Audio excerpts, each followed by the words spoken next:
लोमड़ी और सारस की कहानी। एक समय की बात है, एक जंगल में एक लोमड़ी रहती थी। उसी जंगल में एक बड़ा सा तालाब भी था जिसमें सारस रहता था।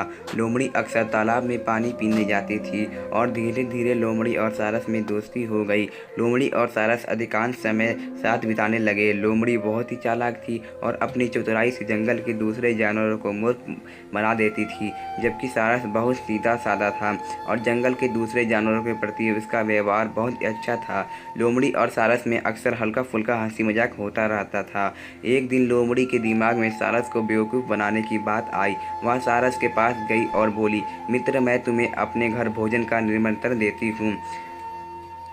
कल दोपहर तुम मेरे घर भोजन के लिए अवश्य आना। सारस सीधा साधा था, उसने बिना कुछ सोचे समझे हाँ कर दी और दूसरे दिन समय से लोमड़ी के घर पहुंच गया। लोमड़ी ने भी सारस की बहुत आव भाव की और उसे एक अच्छे से आसन पर बैठाया। लोमड़ी बोली, मित्र, आज मैंने बहुत मेहनत करके बहुत बड़ी ही स्वादिष्ट खीर बनाई है। मुझे उम्मीद है खीर तुम्हें बहुत पसंद आएगी। इतना कहकर लोमड़ी खीर लेकर आई और चौड़े बर्तन में खीर परोस दी। चौड़े बर्तनों में लोमड़ी तो खीर अच्छी तरह से खा पा रही थी, किंतु बर्तन चौड़े होने के कारण सारस अपनी चोट से खीर नहीं खा पा रही थी। कुछ ही देर में लोमड़ी सारी खीर चट कर देती है और सारस देखते ही रह गया।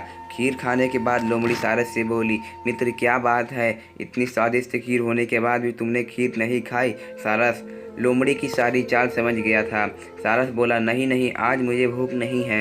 इतना कहकर सारस वहाँ से चला गया। लोमड़ी के घर से जाने के बाद सारस अपने आप को बहुत अपमानित महसूस कर रहा था और किसी भी तरह लोमड़ी से अपना बदला लेना चाहता था। सारस दिन भर यही सोचता था कि किस तरह लोमड़ी से अपना बदला लूँ। तभी उसे एक उपाय सूझा। वह लोमड़ी के पास गया और बोला, बहन लोमड़ी, मैं तुम्हारे यहाँ दावत खा चुकी हूँ, अब मेरी बारी है। मैं तुम्हें भी कुछ अपने यहाँ भोजन का निमंत्रण देने आया हूँ।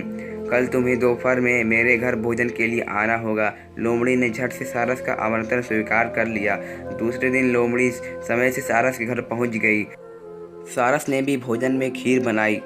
कुछ देर बाद सारस लंबी सुराहीदार बर्तन में खीर परोस ले आया। पतले मुंह वाले बर्तन में सारस तो आसानी से अपनी चोट से खीर खा पा रहा था, किंतु लोमड़ी का मुंह खीर तक नहीं पहुंच पा रहा था। कुछ देर बाद सारस ने सारी खीर खत्म कर दी, किंतु लोमड़ी अभी तक बिना खीर खाए ही बैठी थी। सारस ने लोमड़ी को से पूछा, बहन लोमड़ी, क्या तुमने खीर क्यों नहीं खाई? क्या खीर अच्छी नहीं बनी है? लोमड़ी समझ गई थी कि सारस अपने अपमान का बदला ले रहा है और लोमड़ी को अपनी गलती का एहसास हुआ। लोमड़ी सारस से बोली, आज मुझे भूख नहीं है। इतना कहकर लोमड़ी वहाँ से चली गई।